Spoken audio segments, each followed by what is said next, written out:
Bueno, si us sembla, comencem ja.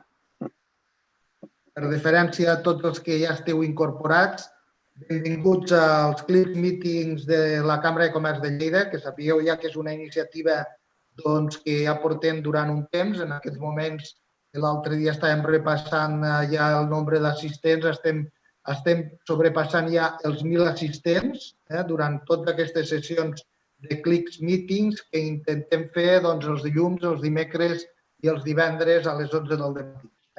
Intentem tocar tots els temes aquells més adients i més necessaris en aquests moments de situació de complicacions a través del Covid. I avui precisament tenim el Ramon Solsona, secretari general de la Federació d'Hostaleria de Lleida, que ens parlarà sobre les pautes per la reapertura en el sector hosteler. És un sector que tots sabem que és un sector importantíssim per les Terres de Lleida. Des de la Cambra som conscients que és un sector punter, és un sector clau, és un sector que té un pes important dins del nostre producte interior brut i, per tant, és necessari de poder donar-li el màxim de suport. Donada la situació actual i donat també que és un sector que està sofrint a peu de trinxera gairebé la situació de l'impacte del Covid-19, és un sector que està tenint moltes dificultats, sobretot a l'hora d'endegar les diferents fases per les que estem o atravessarem. En aquests moments hi ha una zona de la nostra província que ja es pot incorporar a la fase 1 i en aquest cas Lleida i les comarques del voltant de Lleida encara es trobem en la fase 0.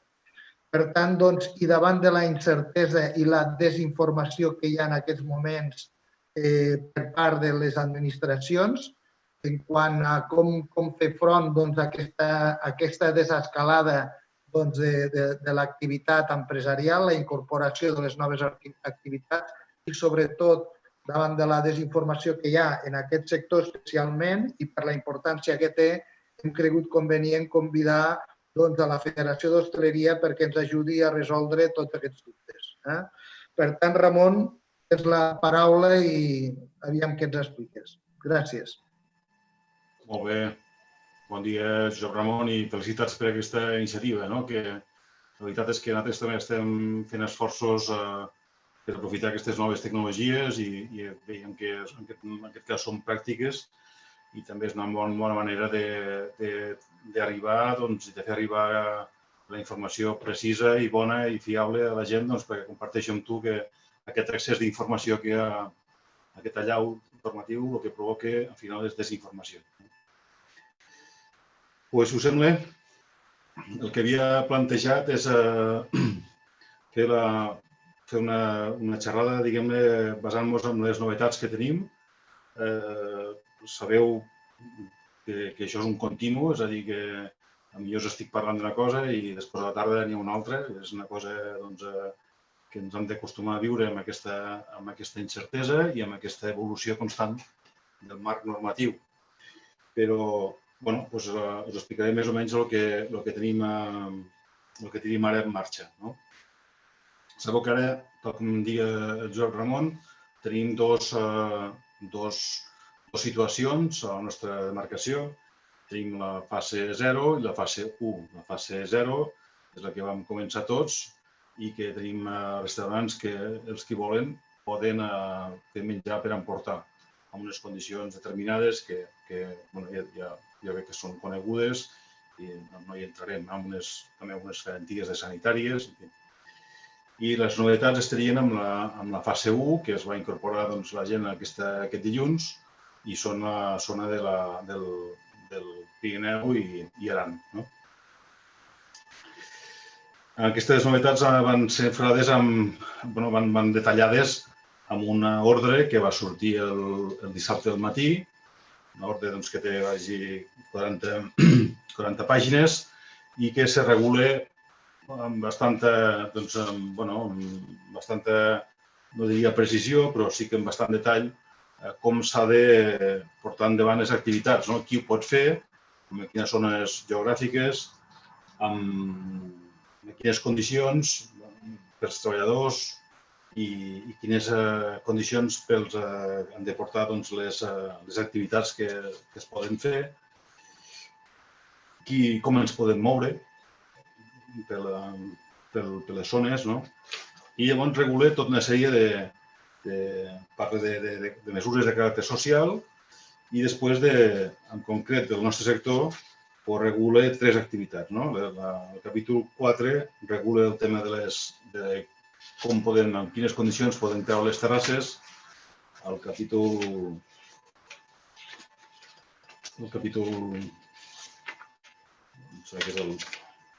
13, l'allotjament turístic, és a dir, els hotels, els càmpings i les cases rurals, el mateix, com s'ha de regular o què hem de fer exactament per això. I el capítol 14, les activitats de turisme actiu, que també es poden desenvolupar, també el mateix, en quines característiques es pot fer.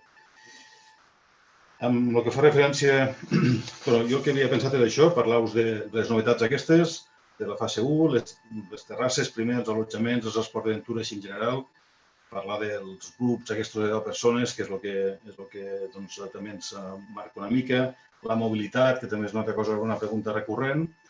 Després parlaria també de la situació general que tenim, dels ERTOs, avui hi ha una novetat, s'acaba de publicar aquest matí la nova regulació dels ERTOs, encara no m'ho han pogut mirar, però us explicaré en general què comporta i el que pot comportar i què ve a continuació d'això.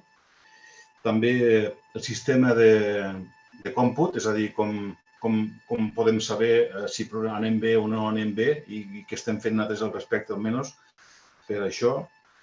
El tema de l'àmbit geogràfic i que comporta tot aquest tema. Alguna proposta concreta que s'està fent des d'una organització nacional per prevenir-nos amb aquest tema.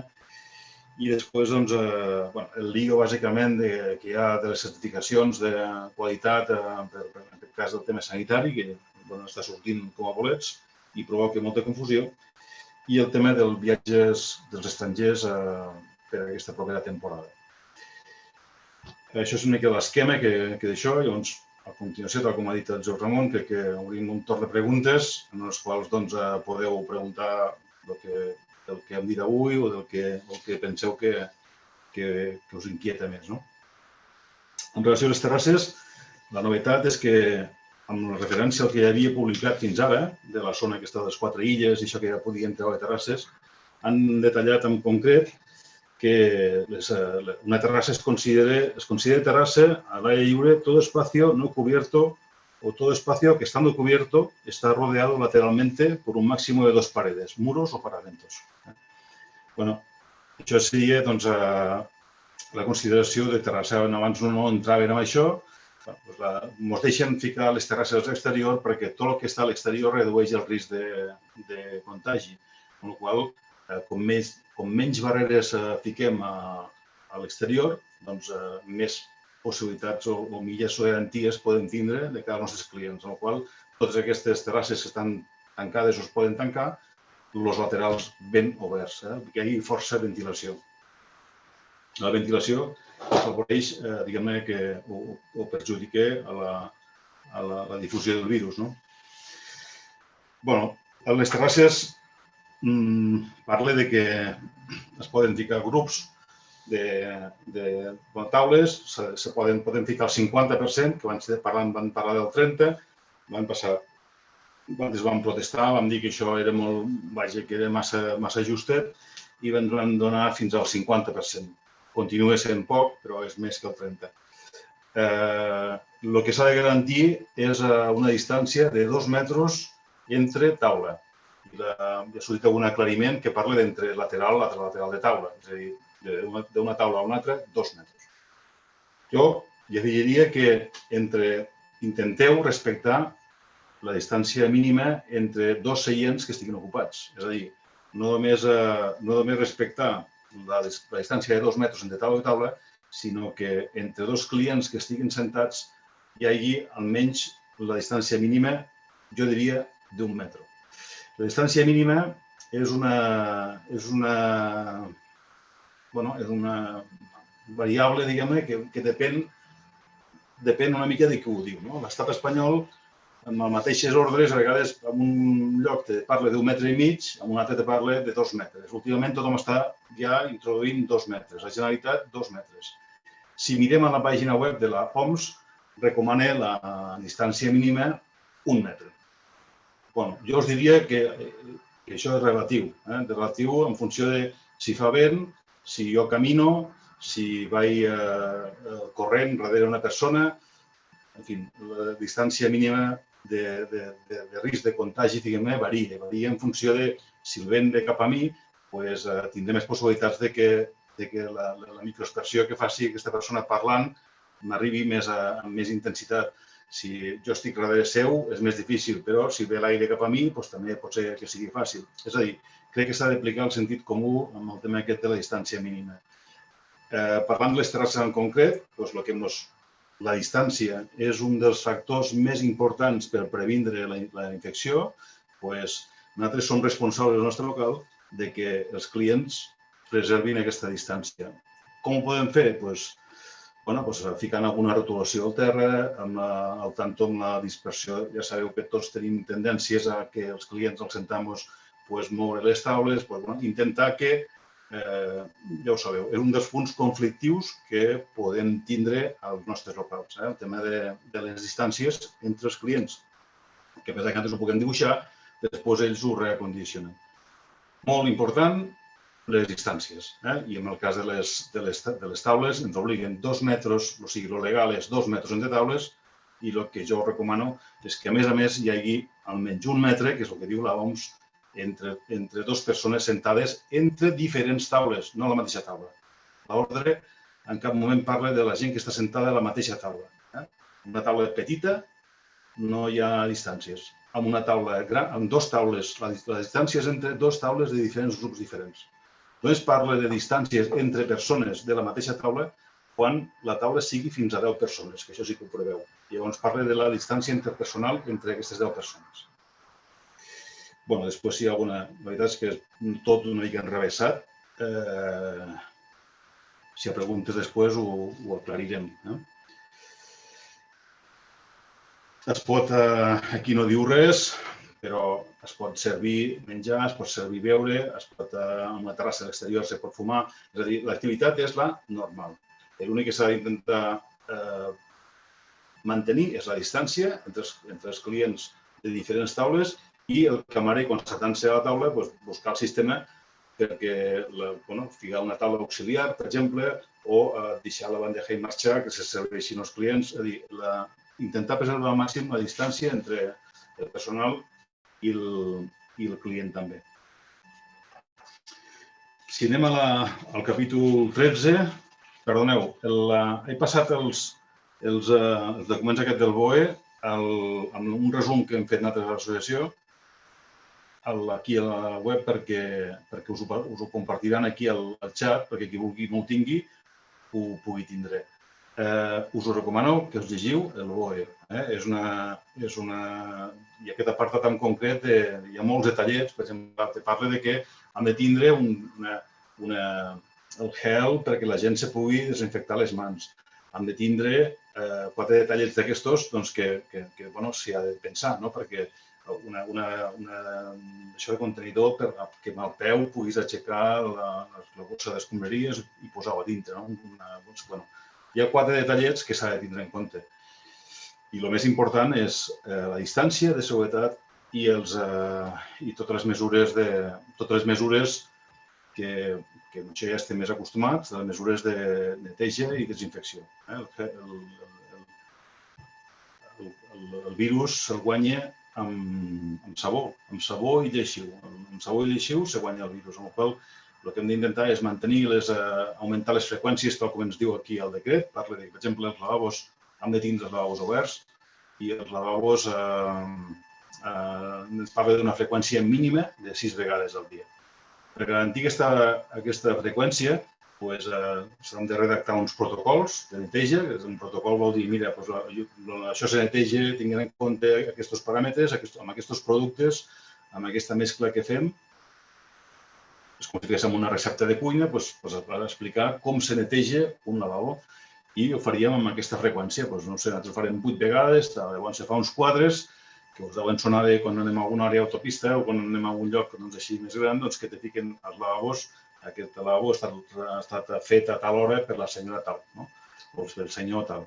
Bé, doncs això, hem de fer els quadres de freqüència, poder ser publicar-los perquè la gent també vegi que això es va fent i els protocols de neteja.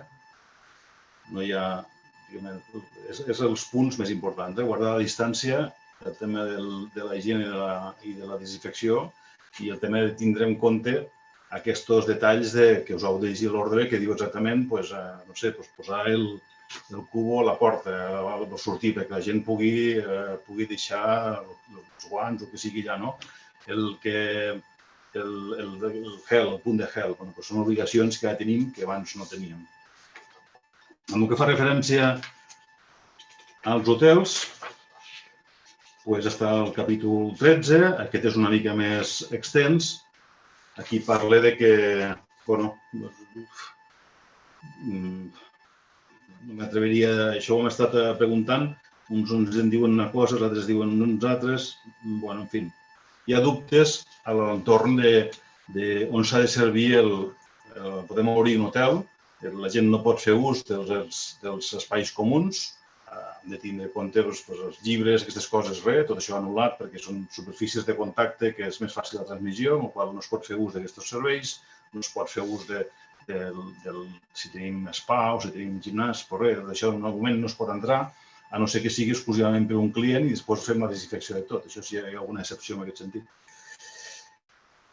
En el tema dels menjars hi ha disparitat d'opinions. De moment, com que això serà una ordre que durarà teòricament 15 dies i després, en 15 dies més, tindrem una nova i la previsió és que els hotels funcionin molt poc perquè, clar, si no podem moure-nos pel territori, difícilment arribarà gent als hotels que vulguin allotjar-se amb motius turístics. No sigui, ara la gent se pot bellugar per motius de treball, se pot bellugar per motius molt concrets que estan especificats, però no per fer turisme, que és el nostre gruix. Bé, esperem que la propera vegada quedi el tema aquest més definit del menjar. Teòricament, ara, si fóssim estrictes, només podria donar menjar a la terrassa, o sigui, menjar a l'esmorzar o dinar als clients a la terrassa, que de fet diu que l'han de donar, però ens parla que no es pot fer al menjador o es pot interpretar que no és el menjador, que s'hauria de fer a la terrassa, si tenim terrassa d'hotel, o a l'habitació. Però, per exemple, la gent que està prestant els serveis essencials, i aquests sí que ho poden fer, tinguent en compte les distàncies de seguretat. En fi, aquí hi ha una mica de lío i de caos que esperem que passin aquests 15 dies, passem a la fase 2, els que ja estan a la fase 1, i llavors ja tindrem una altra situació que més, diguem-ne, que es pugui donar menjar als clients als espais. De fet, el que més interessa és que la gent se pugui bellugar. Hi ha molta gent que està esperant que fins que no es pugui bellugar, lògicament no obriran l'hotel, perquè és una decisió a vegades poc racional, va més passional, de dir, vaig a fer alguna cosa útil o vaig a fer això. En definitiva, aquest seria el punt més això. Després també defineix molt clarament, aquí sí que es parla molt clarament de com desinfectar o com s'ha fet per desinfectar una habitació, per exemple, i parla que s'han de redactar clarament els protocols de neteja i com això. En aquest sentit, nosaltres, per exemple, l'altre dia vam fer una sessió webinar amb un químic de Proquímia, que és una empresa especialitzada en productes de neteja. La tenim penjada també a la nostra pàgina web i a YouTube. Jo us ho recomano que els que no ho vau seguir, que ho seguiu perquè dona consells molt pràctics de com fer una neteja, una desinfecció d'una habitació. Va parlar també dels productes ozono o infrarrojos i tot això, que de moment va dir que no estaven homologats i que es poden mostrar molt efectius en determinats espais, però s'ha de tenir en compte que poden afectar la salut de les persones i encara falta un procés d'homologació que no tenen. Doncs això, sapiguem el que fem. Jo recomano que mireu el vídeo perquè és molt interessant i molt pràctic. Parla de quines mesures han de fer als treballadors, aquest decret, i als clients, en aquest cas els clients dels hotels, diu que el primer que s'ha de fer és garantitzar que la gent sàpiga les condicions amb les quals està l'hotel. És a dir, doncs miri, vostè, si té símptomes, ens ho ha de fer saber. Això li hem de dir abans al client, que no pot accedir a segons quins espais de l'hotel. En fi, totes les condicions especials que tenim durant aquests dies ho hem de fer constar al contracte que fem amb ell d'allotjament. Un altre aspecte que puguem destacar, bàsicament, el mateix, us recomano que ho llegiu, perquè hi ha molts petits detalls d'aquestos de que no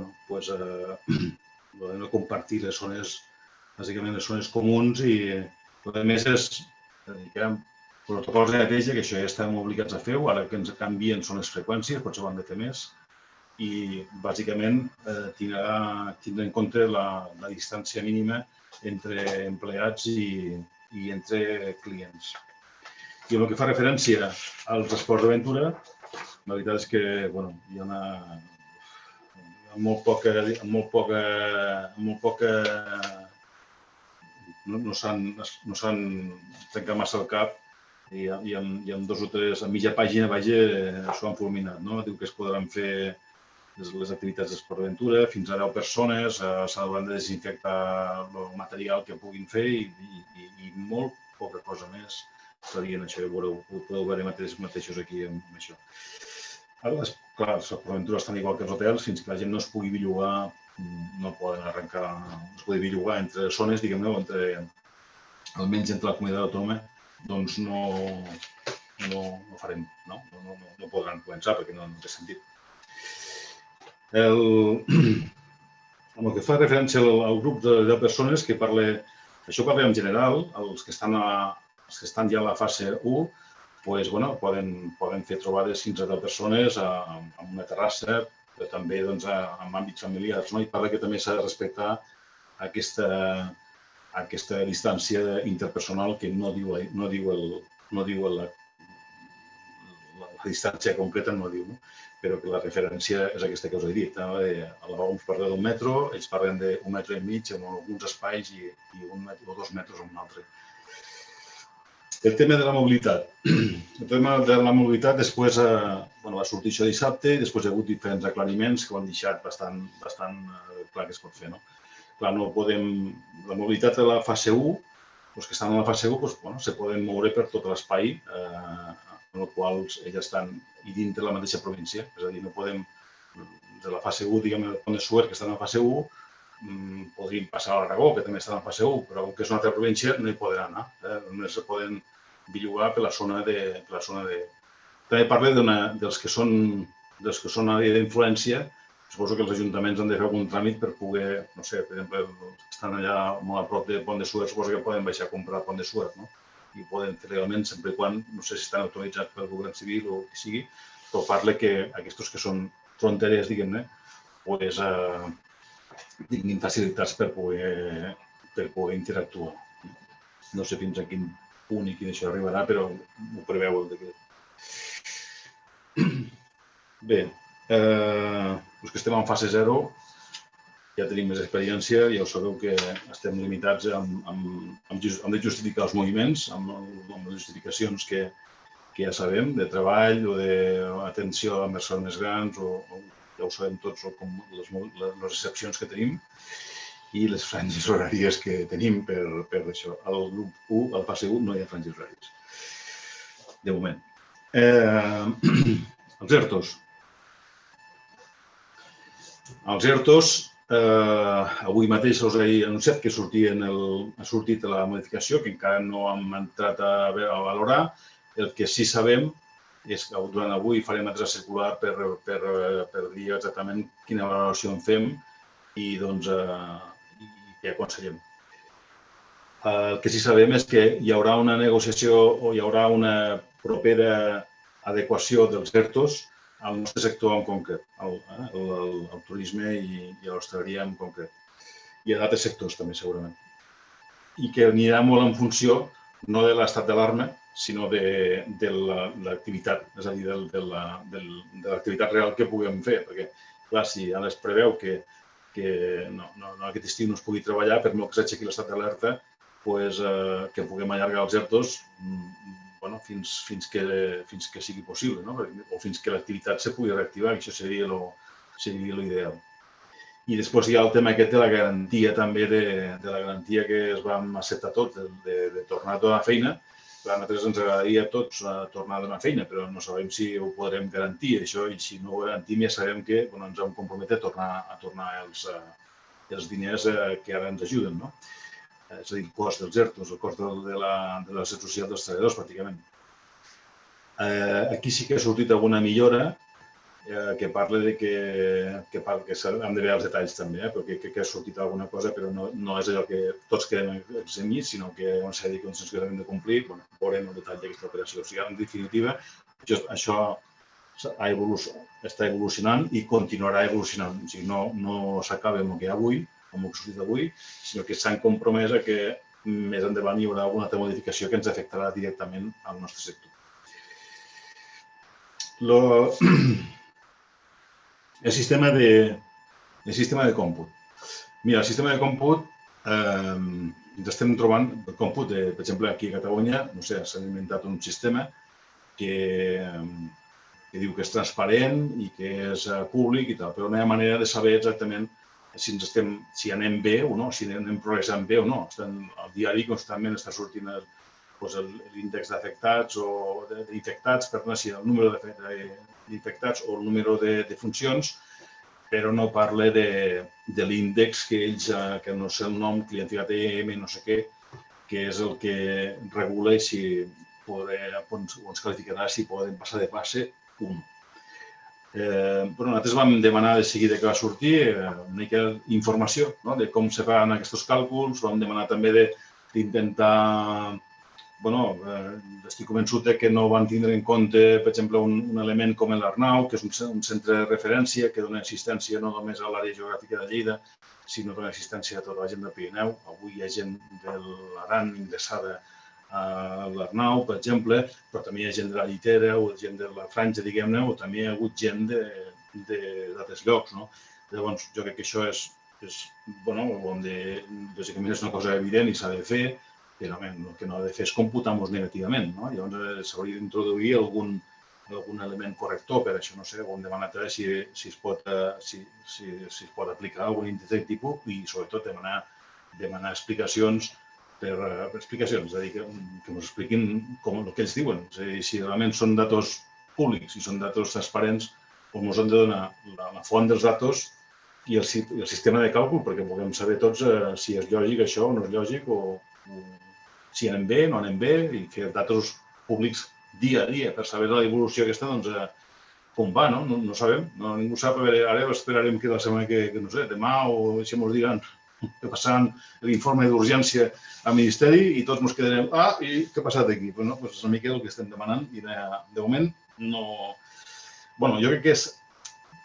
A vegades ho demanem amb una boca petita, de dir, com que el sistema sanitari, aquí ningú s'atreveix a posar un jaque, però nosaltres en concret l'hostaleria ho hem demanat i penso que a poc, a mesura que veiem que, no sé, ojalà passem a la fase 1 i anem avançant tots. Veurem. Amb el tema de l'àmbit geogràfic va molt lligat amb el tema aquest de revisió i hi havia líos entre, ho vau veure la setmana passada, polítics entre l'eliminació de la província o la zona sanitària. Jo crec que això ja ha quedat en una segona fase. El tema de les certificacions de qualitat. La veritat és que no ho sé, però amb la necessitat, suposo, que tots puguem tindre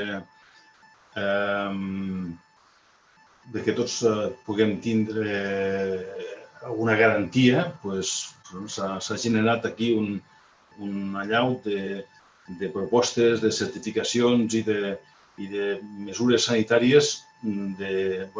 Ahir en teníem 2 o 3 d'oficials, una de Madrid, l'altra de la Generalitat, i algun altre decidit, però és que avui mateix no han arribat 10, 12 o 15 diferents, amb la qual veiem que n'arribaran moltes més.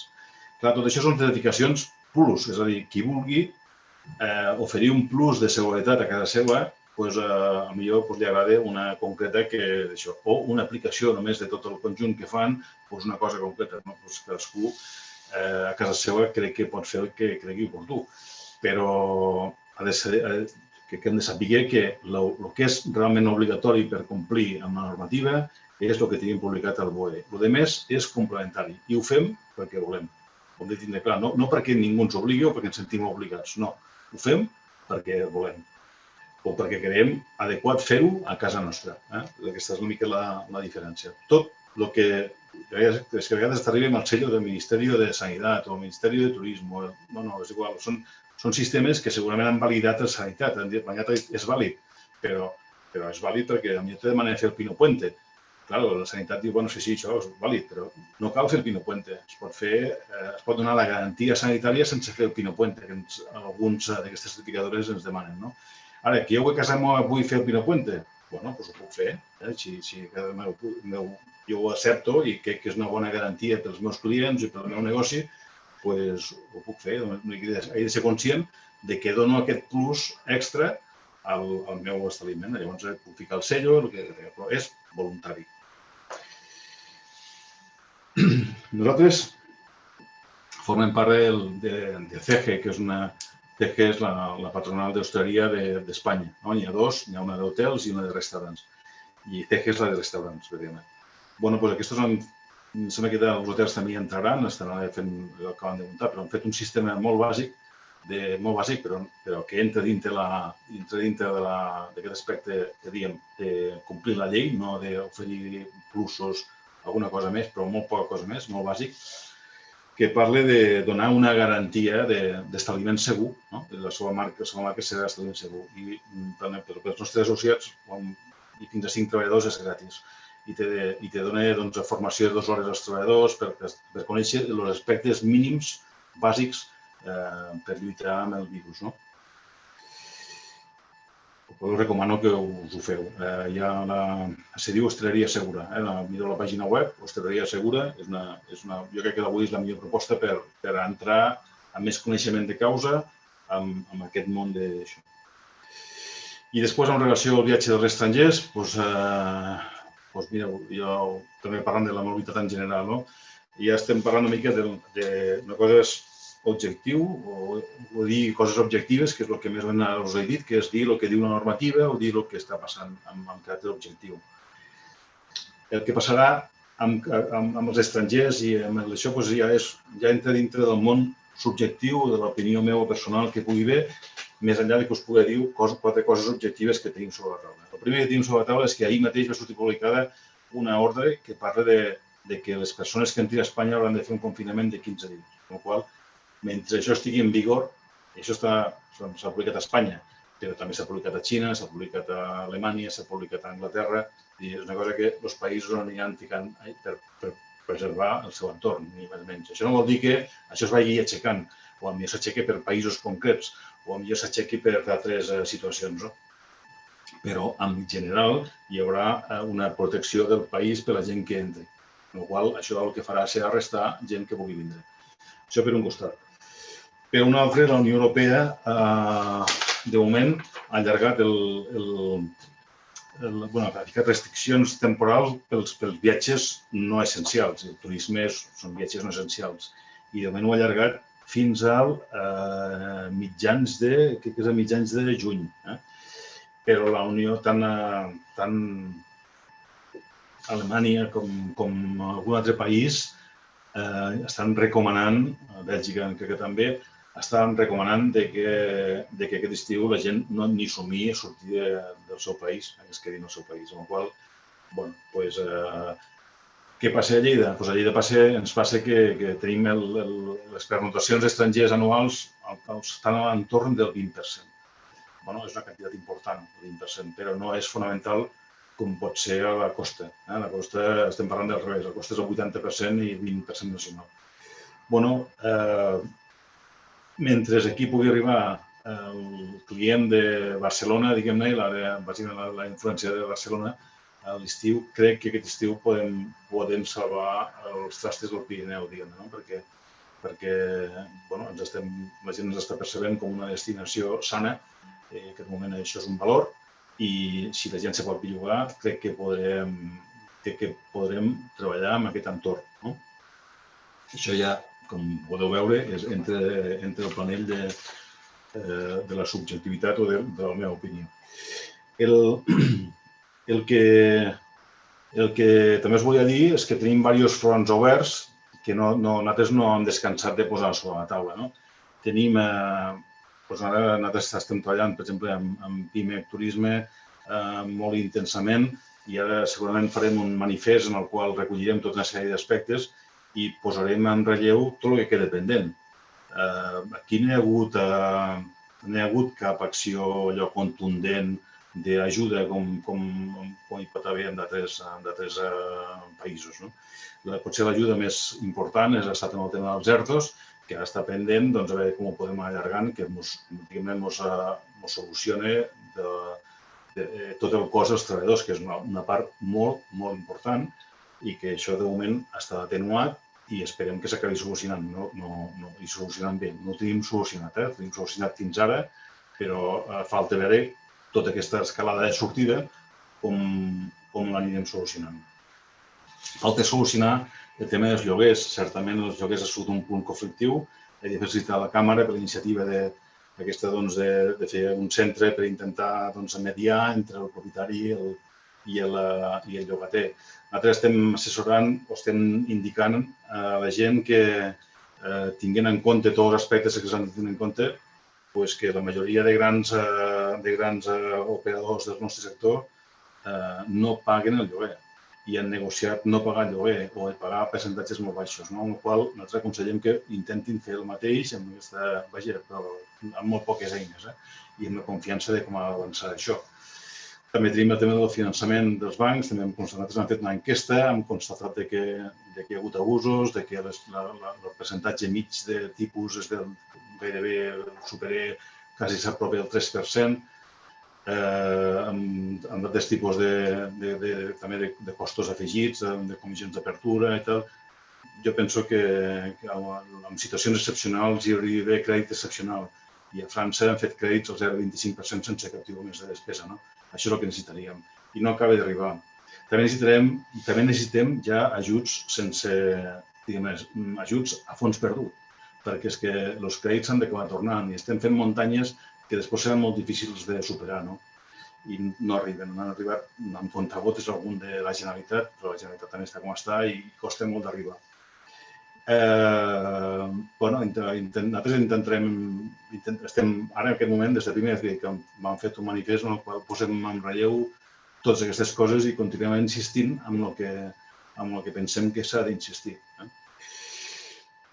Amb el de les terrasses, m'he descuidat que els ajuntaments estan predisposats a compensar aquest 50%. La majoria que hem parlat estan molt predisposats a facilitar les condicions tècniques i molts també a no cobrar-nos la taxa o a buscar bonificacions per la taxa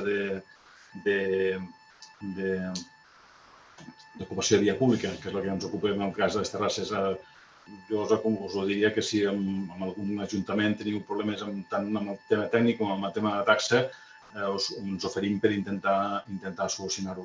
Amb l'Ajuntament de Lleida, que és més voluminós, diguem-ne, us puc avançar que nosaltres avui mateix ja ens han dit que ens passaran el tema tècnic, que fa dies tenim una mica de reticència, s'ha de dir, perquè penso que seria que pogués estar més fàcil, que l'Ajuntament de Lleida també està com està. I amb el tema econòmic, el mateix. Avui mateix ens diran alguna cosa, tan aviat ho sapiguem. Segurament el que farem serà també muntar una reunió d'aquestes virtuals per transmetre-vos-ho i que sapigueu en quines condicions podem obrir aquest any a Lleida. I, vaja, no sé si hi ha alguna cosa més, també a part de preguntes, penso que podeu fer les que vulgueu per que us pugui ajudar per tirar endavant. No sé, Josep Ramon, ja com vulguis.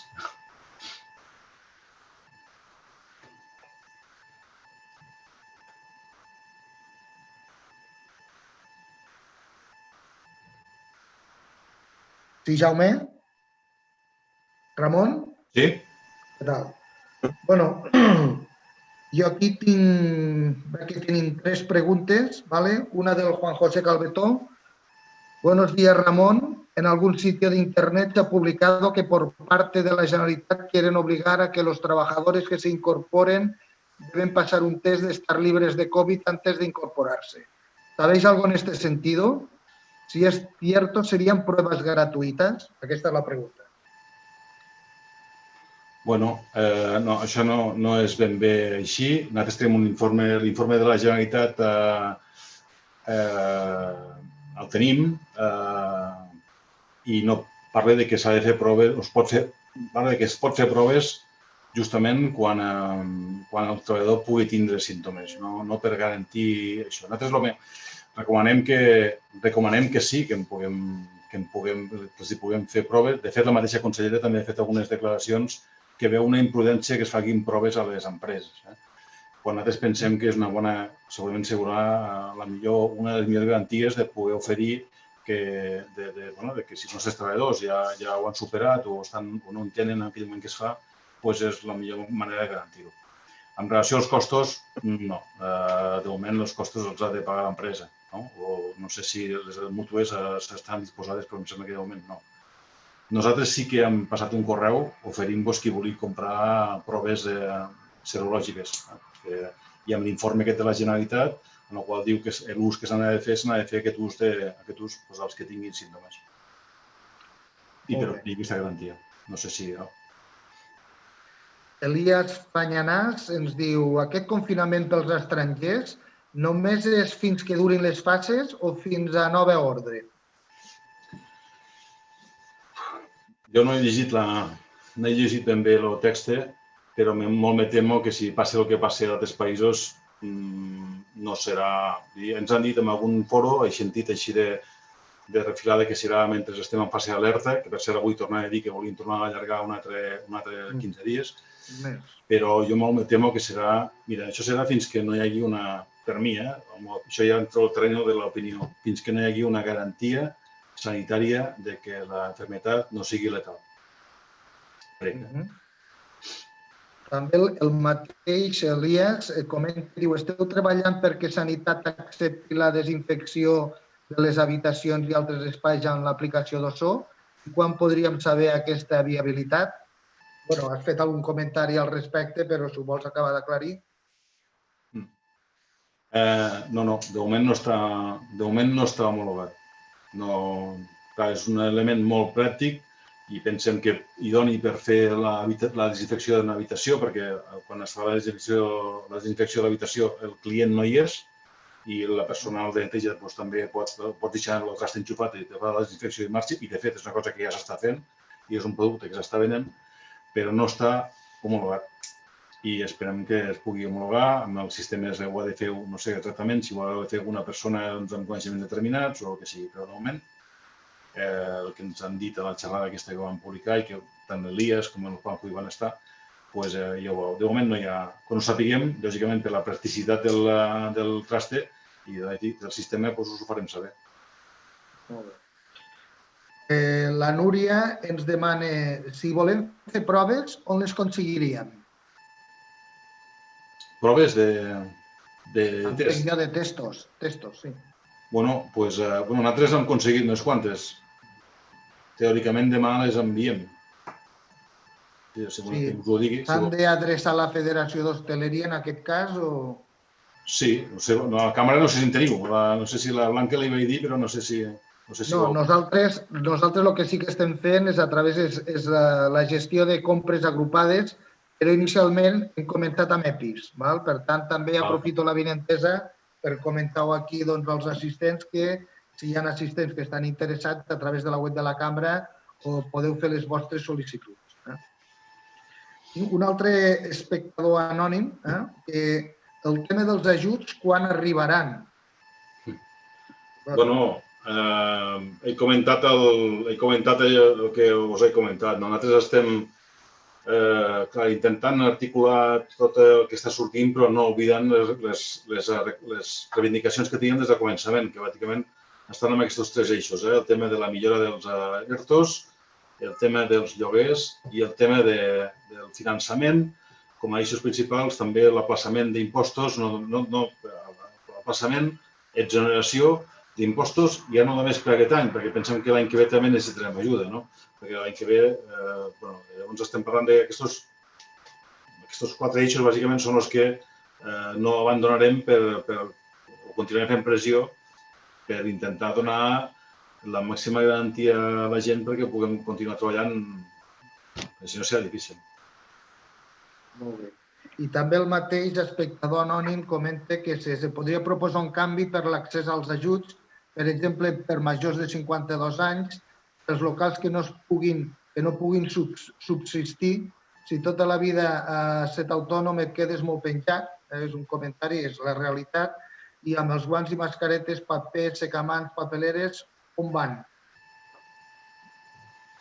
Sí.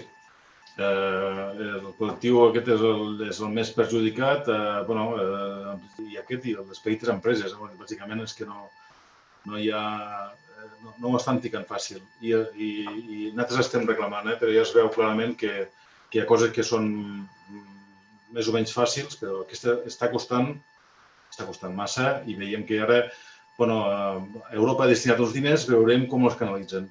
Ha destinat uns diners perquè es puguin ajudar amb això. Nosaltres el que estem dient és que s'ha de fer coses diferents al que s'ha fet fins ara. Per exemple, el crèdit. Per què s'ha de passar per l'ICO? L'ICO s'ha fet servir sempre per situacions habituals. Això és una situació extraordinària. Potser no s'ha de deixar diners als bancs, s'han de deixar directament a les empreses, perquè els bancs ja s'està veient que s'ha de fer un sistema diferent. No està funcionant el que està fent fins ara i ho han de fer diferent i efectiu. I és el que veiem que costa i no costa de fer arribar també, costa de fer arribar a qui ho han de fer arribar. Molt bé, doncs en principi no hi ha més preguntes.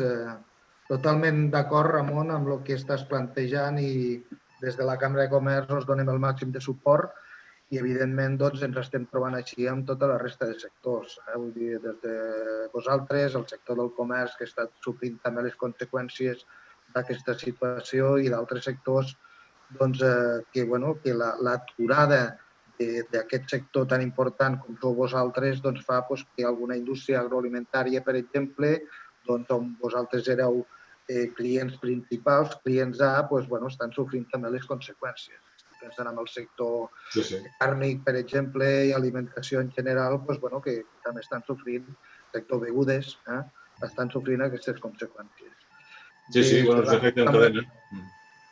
Sí, des de la Cambra de Comerç també hem endegat aquesta campanya de que cap empresa tanqui, i una mica l'objectiu és aquest, és sensibilitzar a tots els ciutadans de la importància que tenim en el nostre teixit empresarial i en el producte de proximitat, que per nosaltres és la clau i ha de ser l'element que d'alguna manera sigui palanca de creixement de tot el que són els sectors d'activitat, del comerç, la restauració, la indústria, però sobretot de proximitat. En aquest sentit, també estem endegant campanyes de promoció perquè tothom valori i pugui considerar que el producte de proximitat, el producte local, el poder disfrutar de la pròpia ciutat, del propi poble, esdevé una eina que també és fonamental per garantir la supervivència de tots.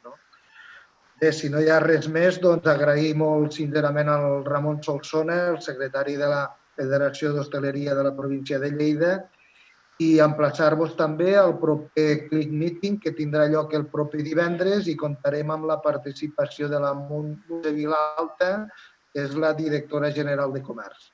Us emplacem el divendres. Moltes gràcies a tots. Jo, si em permets, només per una mica de publicitat, aquesta tarda... Digues. Aquesta tarda fem una webinar per parlar del tema dels... Perdona, aquesta tarda no, demà a la tarda, dijous a la tarda, per parlar del tema dels lloguers, com gestionar-ho, com intentar-ho gestionar, i també pel tema dels contractes de l'allotjament i de com informar el client. Aquí hi ha molta casuística, diguem-ne, que clar, si un client en aquells moments que està ingressat en un hotel té símptomes evidents de Covid, com actuar prèviament, aquestes coses més al detall quan la vegem obrim, perquè encara no ha obert la majoria, però ens podem trobar, estadísticament ens trobarem en situacions d'aquest tipus que no sabem per on sortir. I intentar identificar aquests escenaris i com solucionar-ho. Molt bé. Doncs ja sabeu, demà a la tarda també esteu emplaçats amb aquest webinar que fa la Federació d'Hostaleria i també, donat que el Ramon ha fet el comentari dels lloguers, poseu-vos també sobre la taula, i això també el Ramon ho sap, el servei que des de la Cambra de Comerç, des del Col·legi d'Advocats i des de la Cambra de Propietat Urbana estem oferint als propietaris i llogaters que vulguin renegociar els seus contractes. Moltes gràcies a tots i fins la propera. Molt bé.